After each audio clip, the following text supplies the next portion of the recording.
You guys sound fantastic. Wonderful. Thank you so much for taking the time to do this. Parrilla, incredible to speak to you. Let's start simply, and we'll go around the room. We'll effectively start on my screen with James. We're going to do James, Danny, and Adam. And I'd love to get your input on pretty much every question if you've got something to say. And the first one certainly should be the case. So starting with you, James. How's your day going so far? Yeah, really, really good. Weather's obviously good at the moment as well, which is always a bonus. So yeah, all good. Danny? Yeah, all good. Yeah, good as it can be in this heat. At least I can fucking sleep now. Oh, I can swear, can't I? Of course. Yeah, cool. Just double checking that. Yeah, no worries. Now, how about you, Adam? Marvelous day. Lost my sunglasses last week and they were found today. So that saved me a couple of £100. Fantastic. That is always a good thing. Okay, then 6 months into the year, well, over 6 months into 2023, it's already flown by incredibly quick. It's easy to kind of forget as well with Parrilla that you've only really been around since 2018, so it's not like we've got too many years under your belt as well. But so far, 2023, starting with you again, James, how's it been treating you both personally and the band in general? So, I mean, personally, it's been a good year, kind of because of the band ultimately, because Danny's going to have to nod. I think I joined early 2023, or was it just at the end? We actually did our first gigs. You joined us in 2022, and you were way easier to find than I was dreading. So, right. So just for context sake, just because of the way you've structured this, because James and Adam are really new.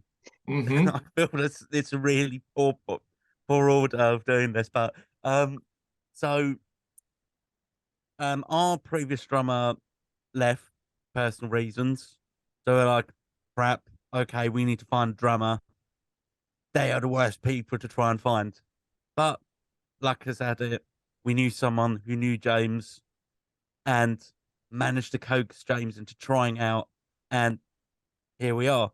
Whereas Adam, Adam was a temp, and then after a while we're like, hey, Adam, you want to join? It'd be really cool if you joined. Nudge. Come on, join us. So I feel, as you said, we are a fairly young band. And I also like to consider like COVID being like a gap year almost, because A couple of years, yeah. So I feel like really we're only like a 2-3-year-old band. I like speaking like just like time wise, that's kind of what makes sense to me. I'm like, oh god, it's been almost 5 years. But yeah, I think like I personally this year has been good, because like in the year and a little bit that I've been with Parrilla, we're already playing venues that I wanted to play and had played before and enjoyed. We're more active than my previous bands, and I'm enjoying getting out there and playing a lot more live shows. So yeah, I'm having a good year. Okay, that's good. Right, considering what you did tell me there, Danny, we'll change the structure, and every question we're going to start with you, and I'm going to reverse around this way. But sticking with you for a second, James, I do want to ask you and follow up on something there. What was the appeal? Why did you want to be part of Parrilla?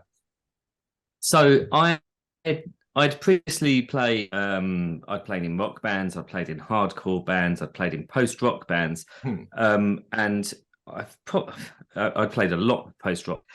And I thought it's probably about time that I played in a band that had a singer again. Like, it'd been a while. I heard that they were after a drummer. I listened to the tracks and I liked the industrial edge. I'd never done that before.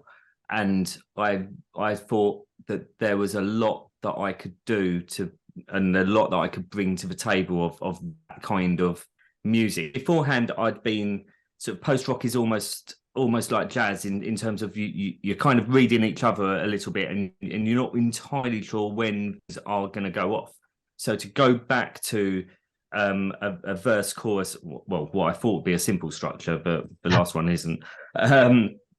To go to a more simplistic, like, this is a song, it has a hook, it has these genuine parts that are good and need to be played in this order. I was like, I like this challenge, and I like this style of music. Let's just do something that's the complete opposite of what before. And yeah, Parrilla were quite clearly the answer for that. Well, it's incredible. All right, jumping to you then, Adam. Same question, focusing on 2023 from a personal perspective and how you see it in Parrilla, but also what made you want to be part of the experience. Okay. 2023 has been busy. Outside of Parrilla, I've got my own solo stuff that I do, kind of instrumental, prog rock, prog metal, that sort of thing.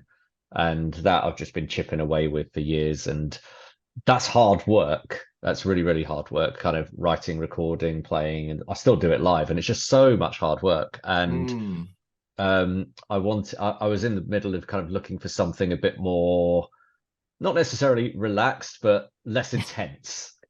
Less intense than trying to do all this stuff by myself. And I had a phone call from Danny basically explaining the situation with the guitarist, and it was maybe it might be right for me. I don't quite know. So I agreed to do the temp thing. Did a couple of shows with that, and it was, you know what, this is good fun. I like this. I'm digging it. So that then kind of fueled the, well, screw it. Let's go full time. Let's do this. It's so simple. It's just straightforward, enjoying what you're doing, and yeah, so it's going to work. Yeah, absolutely. Oh, Danny, then to you, 2023 and Parrilla, are you satisfied with how the year's been treating you so far? Yeah, I think I know it sounds really, really bad, but one thing I'm really grateful for from like the whole COVID thing is, everyone got to stay home, everyone got to like not socialize and whatnot. For some people it's great, but for some people it isn't, so on. But I've used a lot of that time to learn more about production and so on, and I think like that's something that's translating more and more into Parrilla as the years have gone by. Funnily enough, with Adam, it's very full circle, because Adam originally, when I was very, very first looking for a guitarist, when I was starting this little project, Adam was interested. I went to go see him live with another band he was in, and I was like, this guy's really good. He's going to be bored. He's going to be bored off his nut. And I said to him straight on, there's Adam, I think you'll be bored in my band. And he's like, okay, fair enough. A few years later, tried as actually, this is rad. Like, Adam needs to be in this band. Like, this is cool.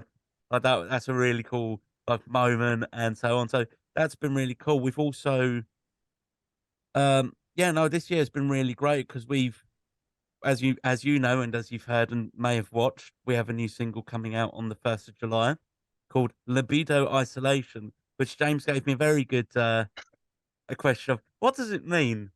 Because, the only one that ever knows what the songs mean is the singer. It's like, okay, no, that's what I thought it meant, James, but good try. Very good try. And we've managed to do a lot more. There's a lot that we've kind of learned over the last 2 years. And a lot of it has been like, okay, we've done this. Okay, let's do it again. So I won't divulge too much on that until maybe a later point, but it's all in the name of progress, really. Yeah, it's the last 6 months have been great, and that's fantastic to hear. But the next 6 months and so on are just hopefully going to be equally as great. They're going to be amazeballs, as I like to put it. Well, you have mentioned it. We are a few days out from the release of the new single, Libido Isolation. July 1st, this one is out alongside the video. So talk to me about the single, and you can all take this if you want or offer your thoughts on it. And basically, I want to get an idea of your vision, what the vision looked like for this track. Right. So, the idea of the track was we wanted to sort, like a lot of the EP, we wanted to go back more to like the 90s style of music. Mhm. So like all the stuff that we like Korn, Nine Inch Nails, Static X, and throwing a bunch of other things on top of it as well. Um, there's the song's gone through a lot of different iterations in like since we last released the record, and we had pretty much everything recorded. We were quite lucky that we decided, okay, we're going to record drums last, because then we had the drummer changeover, and we're like, hey James, you got a chance to record this. Yeah, we can have your input. Unfortunately, by that time, Adam wasn't able to input guitars as of yet, but everything else, Adam's gonna have his greedy little Stamp on. guitarist Stamp. fingers over it. Yeah, yeah. I also noticed half of us have like cat shirts on. You've got, was it the cat? Is it the Mog The Mog Father? Father. Oh, goodness me. This is a very appropriate T-shirt because as soon as I got home from work, my cat was just sat by the door asking to go out in the garden. Let him out. Came upstairs to get ready for this, and then he was just sat at the bottom of the stairs meowing his head off. I went downstairs, and he just zoomed outside and wanted me to follow. We went through this motion about 3 times before I got fed up and just locked him in again. So he has achieved nothing. Very appropriate. Yeah, so this was my round, so it's James's, I think. Well, I want to ask James, considering you came in and did drums and played drums for this specific track, was there anything you found particularly challenging about it? Was it quite a joyful experience for you? So we sort of recorded several tracks at the same time. So I think the original intention, Daniel can just nod, was for it all to be an EP. And instead we've gone for this idea of separate releases. So again, for me, I could take a different approach to how I would normally do it.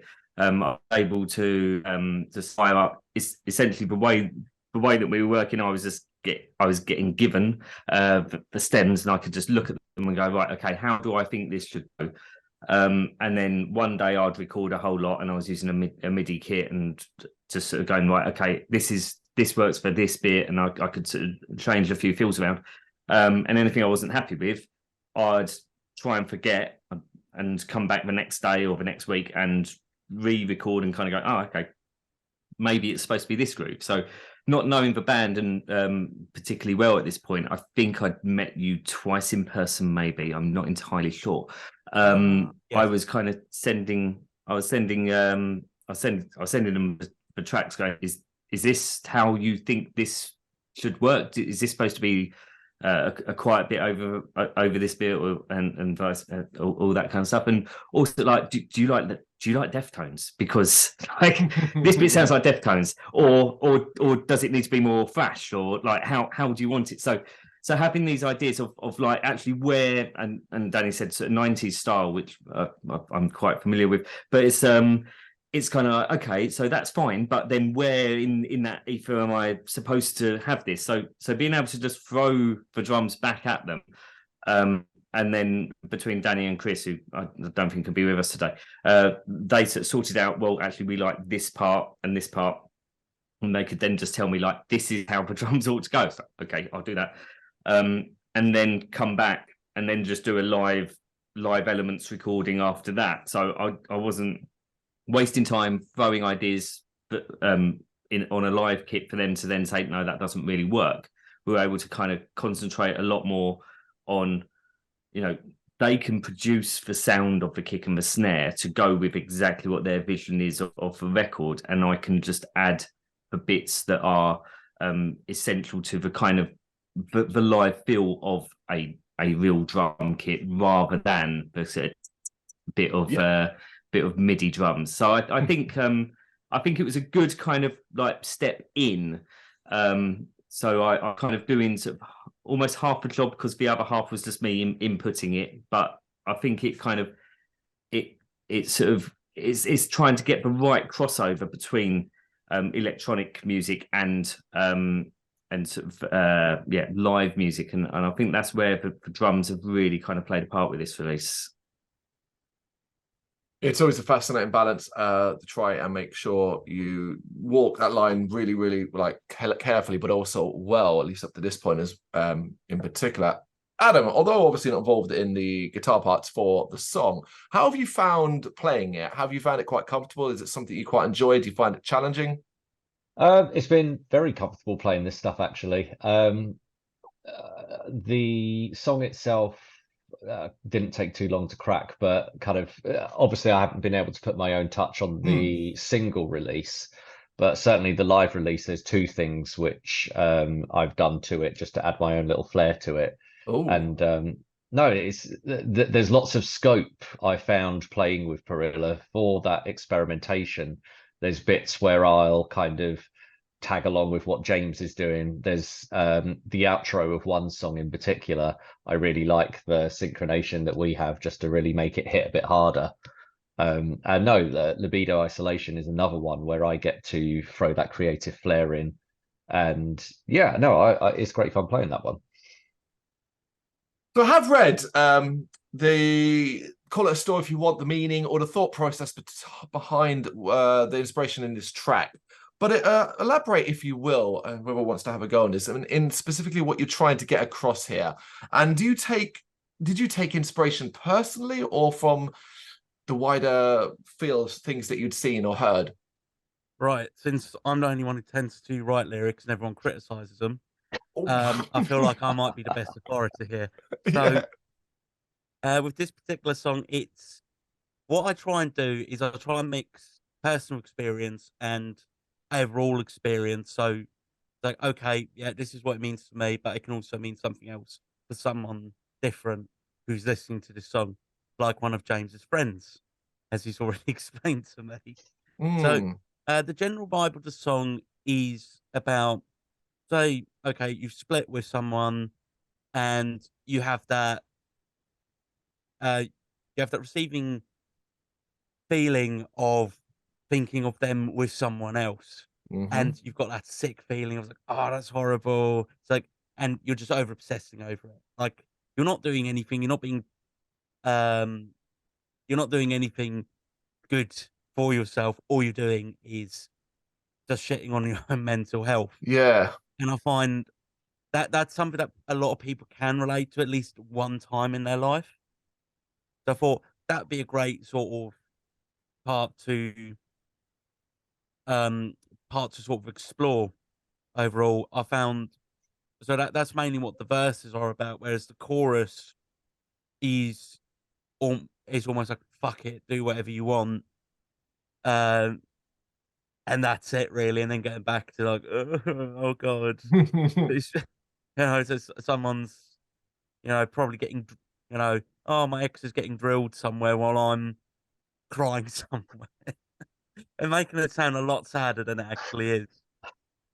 No. It's just it was an aspect when you're listening to it, you can get vibes, obviously, but you may not fully understand it until you read and then you want to kind of hear about it and then kind of follow along with that. And I do think you're right. I do think it's one of those that the majority of people can relate to at some point in their life, be it from their youth or older age and so on, having had it, like experienced it in some way or another. So I think it does come through. So I picked up on something earlier when you said, and I guess I'm hoping you can kind of correct me, but are we no longer looking at Femme Fatale 2 in an EP release? Are we now doing this as single releases only? Right. Should I answer that, guys? Please. Right. Okay. So I'm the guy who makes all these big plans, and Mm. I overshoot massively. So, admittedly, what I tried to do is I wanted the EP to be done in March. Clearly hasn't Oh, happened. yeah. I wanted a short film to go along with that. So the problem with the short film was, as you can imagine, small band, little to no budget. Ergo, Mm. no monetary value to offer to people to be invested. So people who were supposed to be working with us doing it cancelled like last minute and so on. And to be fair, it would have only been like a few days filming, but it wasn't going to be coherent. It wasn't going to be as good. And I wanted our audience to get something of quality and substance. So what we did was we sat back and thought, okay, what can we do? What you know, what are the strongest songs that we have, and so forth. So again, we've had 2 lineup changes. There's going to be changes of opinion, wanting to work, and so on. So what we decided was, okay, what if we release singles so we can Yep. focus on one song at a time, rather than, oh, now we have to work on these 6 songs in this tiny constraint. The problem with that is, considering that we don't do it full time, we'd love to. That'd be absolutely Yeah. amazing, but that's not the reality at the moment. Hence, at the moment. Hey, but so it's easier for us to focus on a single and release that, and we also want to do music videos for every song, because end of the day, small band, we release a series of songs. Who's going to care about that series of songs? No one. And I want to be able to treat every song as a single. Mm. So we might come to the so we've had 5, 6 songs, James, for the EP. I'm trying to remember now. I want to say 6. Let's say 6. 6 is a good number. Yeah. So we had 6 songs. So the plan is to eventually release it as an EP. So Right. release the singles. We might even change our mind on one of the songs. Like, okay, now listening back to it, this might not be the best representation. This is more of a filler song. And Mm. you know, yeah, fillers can be okay and they can be good, but I'd rather, so instead of focusing on making something like Sepaternal, I want us to focus on making Depeche Mode's Violator instead, which is just banger after banger after banger after banger. Not that Sepaternal is a bad record, but there's a few songs that are, no one, not even the fans are really too fussed about it. So I find that approach works for us. And what we've done, so as James already mentioned, or hinted to at least, we've recorded most of the EP already. Mm. But looking back on it now, and having Adam in the band as too, so there's a few recording mistakes I've made. I know I've all totally pointed it out to myself, 100% me. And there's little changes that we want to make. So we thought, okay, fuck it, we'll start from scratch. We've got the Sims, we've got everything else. Let's just redo it.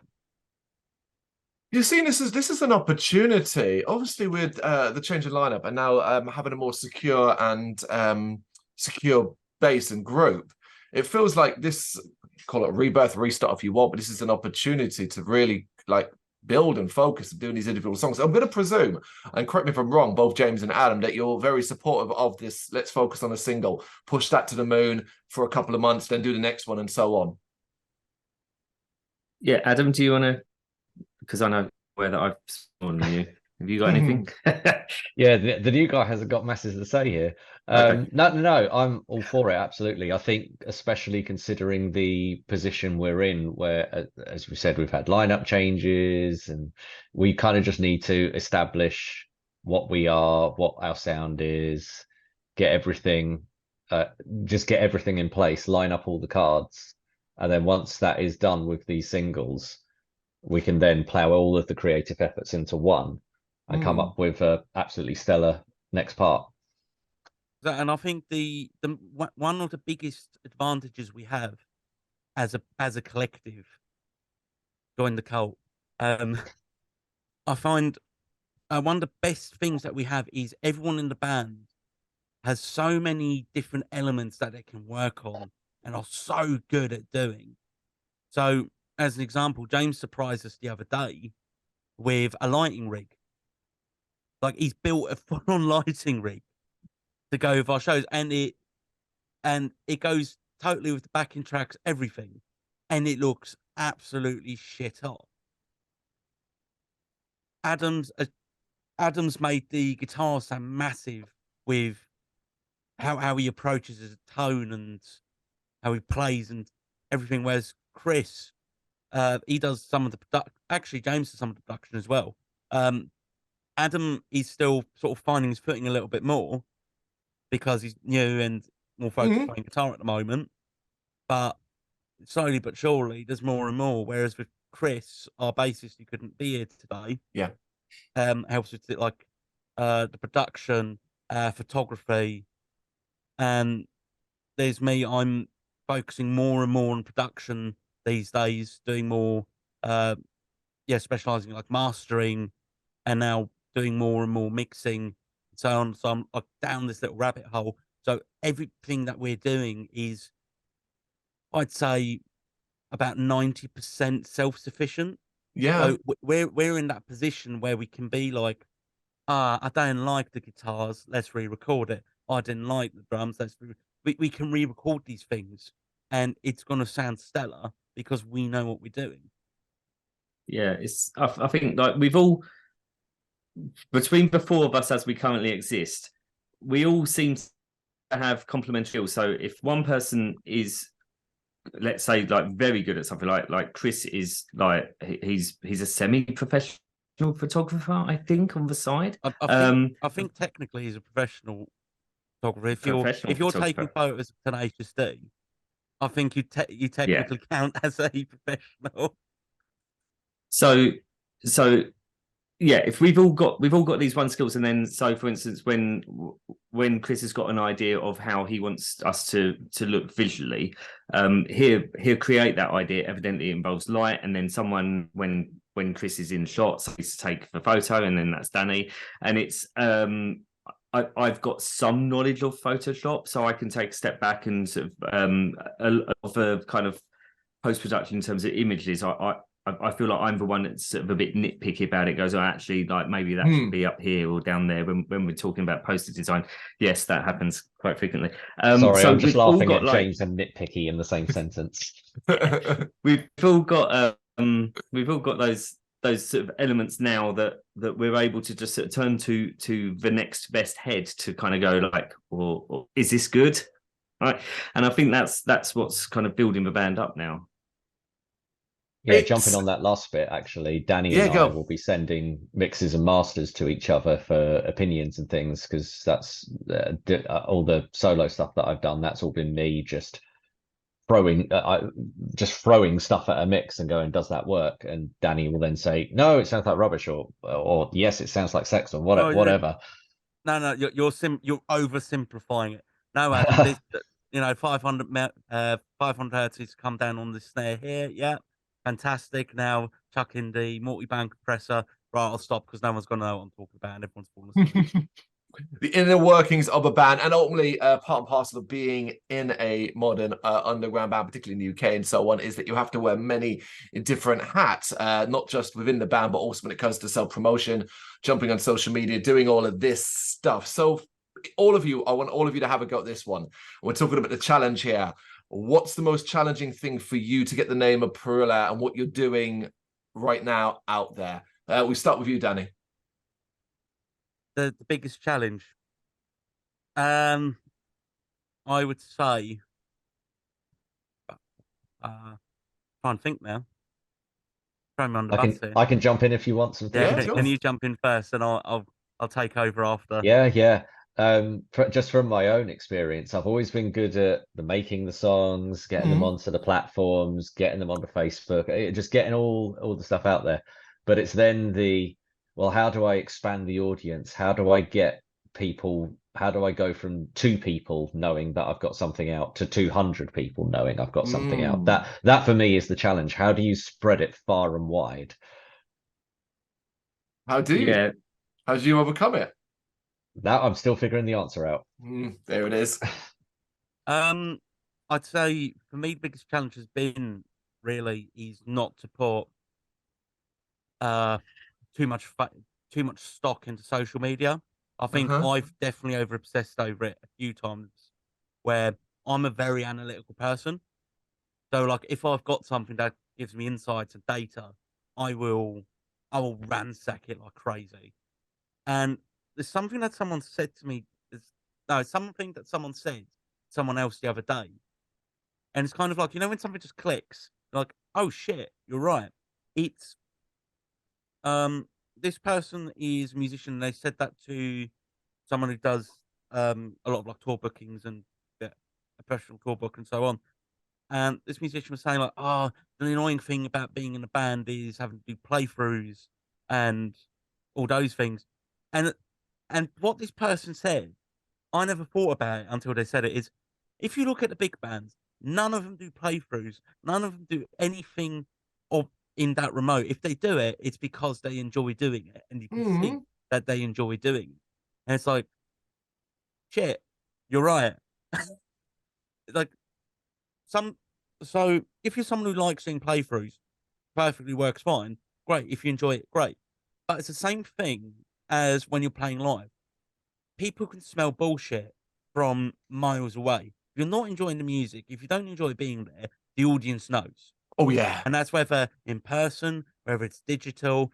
So I think the most difficult thing, and I think this is generally for most bands, correct me if I'm wrong, is finding your place and how to find your group's niche. And I'm not Mhm. necessarily saying you're the group as in the band, but as in the collective, as in the band, your audience, and Yep. so on.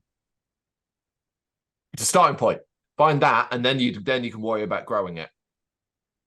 Yeah, I think the only thing is create content, and by content I mean music.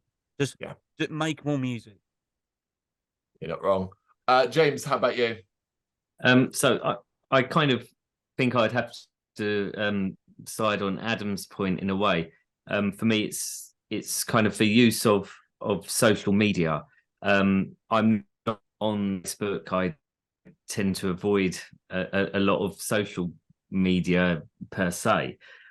So kind of knowing how to get the name out there, I just always think it's do more gigs, but that's not necessarily the most intelligent. It feels proactive to do that, but to choose the right gigs is more important. So yeah, finding, because social media ends up important in terms of like analytics and all that. So finding a way of connecting to an audience and getting them to on board so that they know when you're next in town and that kind of thing. I think that's the egg that everyone needs to try and crack, and it's the one that's that will be different for each band. Like our live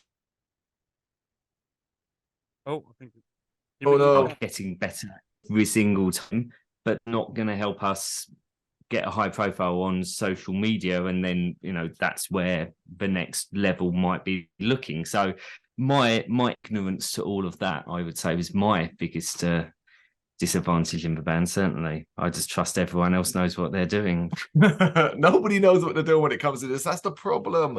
It's Mm. such hard work, and so the first person that comes up with a winning formula, it won't matter because it will all change again in 6 months' time when algorithms switch and so on. So we just do the best we can. Okay, we're not done. Although we are past the halfway mark, we now have a separate section. It is hosted by Ozzy Osbourne. And in here are a random selection of cards with either the most puerile and childish, stupid questions or the most serious ones in the world. In person, you'd be selecting yourself. We're not in person, so I'm going to be pulling them out. And we'll go around the room and I'll individually be asking them, give me an answer. We'll start with you, Danny, with that one. So, Danny, number 50. And it is, what is the strangest thing you own? The strangest thing I own. That mask's got to be up there. How long have we got? I'm too much of a hoarder. That's my problem. I like collecting stuff. I'm gonna be really boring. I know I am. Probably Warhammer miniatures. Oh, okay. Anything in particular? Any particular? Well, as in like army or Yeah. yeah. Different variations on them. Yeah, so I got into like Warhammer 40k last Mm-hmm. year. Um, I got really into the lore at one point. Still get like little snippets because if you know it at all, there's so much lore. Yeah, it's It's insane. too It's much. steep. Yeah. So eventually I caved and got a combat patrol of the battle sisters, the sororitas. Got a few models here and there. Um, got Vanguard of Krieg, just because, you know, you need those heavy breathing boys, and a bunch of Chaos Marines, which, in all fairness, having this band, a full-time job and everything, I'm like, I don't really get time. Yeah. I get time to assemble them, and then it's like, oh, when do I get to paint them? Oh, Mm. right. Yeah, I'm supposed to do that. I still haven't finished the first set, but when I'm actually on it, I'll do like I'll do like a whole squad, and it's fine. But it just takes forever for me to do that because I don't have. It's one of the few things that I don't feel competitive with. Okay. That's one of the few things that I was like, yeah, I'll just do it. It's nice. I enjoy Yeah. it. And It's whether a it comes nice out way to good, great. If relax. not, it's not. Exactly. And unfortunately, I don't look as good as Henry Cavill, but it's still a fun hobby. Well, the comparison for all of us. Come on, man, be fair. All right, Adam, 68.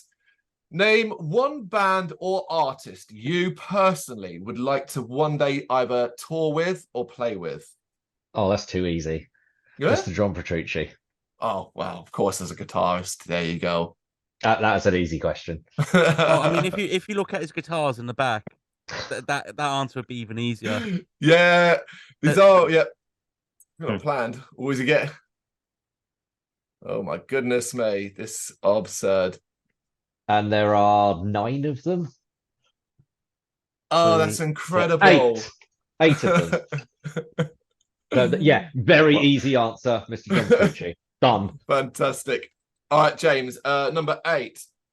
Who would play you in a movie or show about your life? Oh, wow.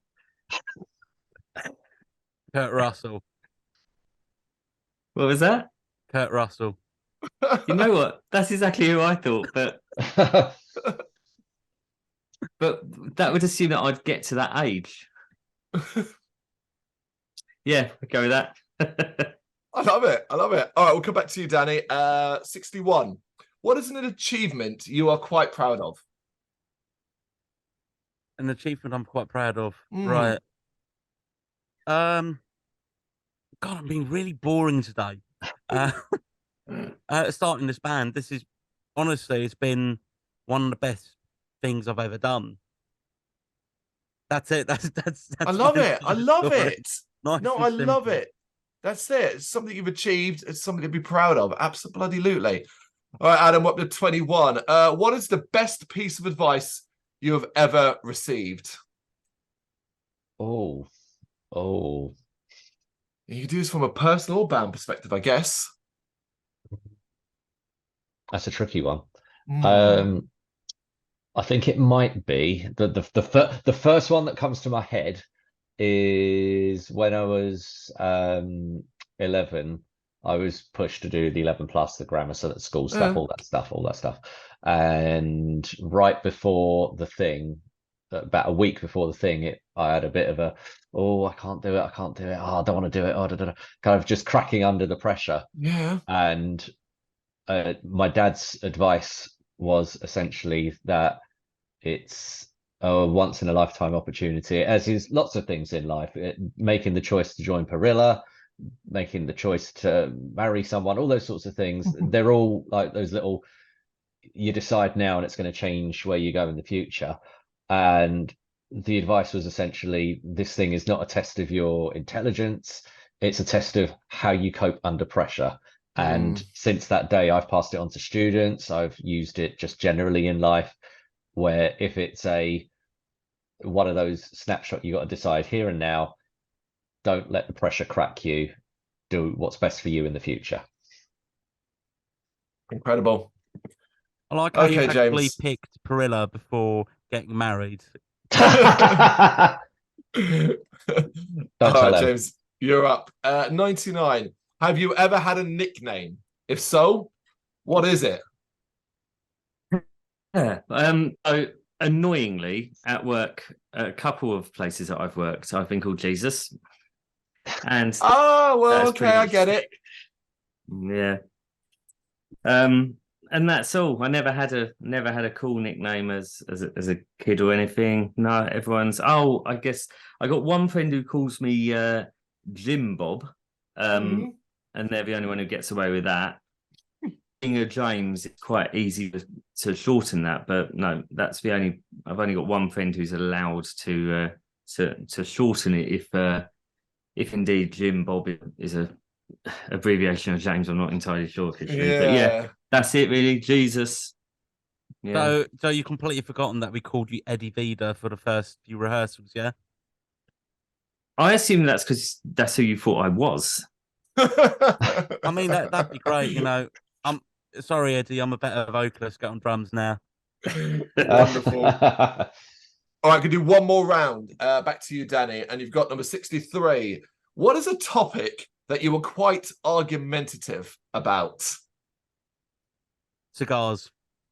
Really? Cigars? I'm very argumentative about cigars. Whenever I go into a kiosk and someone asks for like a cigarillo, you know those little, you know the ones that have like the little ball in the filter?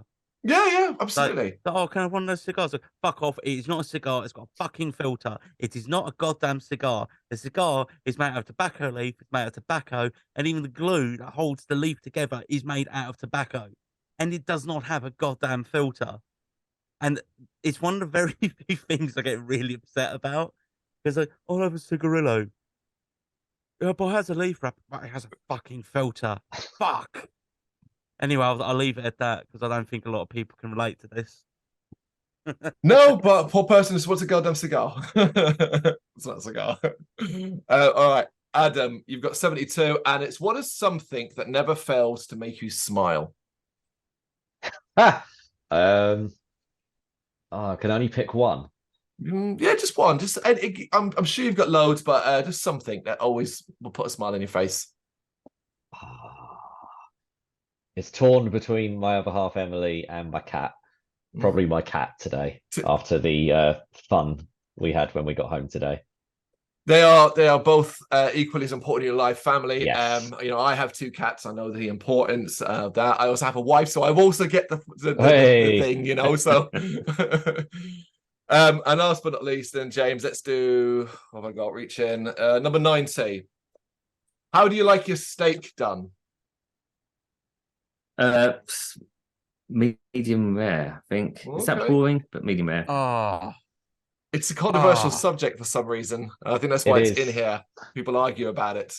Danny, have you got a different taste? rare. It's got to bleed. Come on. Yeah.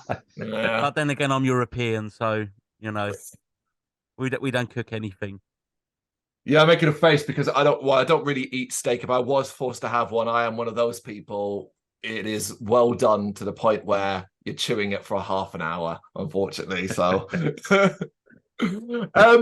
Parrilla, Libido Isolation, July 1st. That is released on all streaming services as alongside a music video too. Do check that out. Of course, we've talked about the start the next 6 months and what's going to happen as you move forward is very, very exciting. Watch this space, stick to your socials and pay attention to what you're doing from there. Gentlemen, thank you so much for taking the time to do this. I really appreciate it. Thanks for having us. Thanks for having us. Thank you very much for watching. If you liked what you saw, please help us out by giving us a thumbs up and hitting that subscribe button. If you really liked what you saw, consider donating to keep the website and channel running by buying us a coffee via our coffee page or picking up some merch from our Big Cartel store. You can check us out on gbhbl.com as well as via our social media, Facebook, Instagram and Twitter, as well as listen to our interviews via SoundCloud, Apple Music and Spotify. Just search for GBHBL. Games, horror and heavy metal. What else is life for?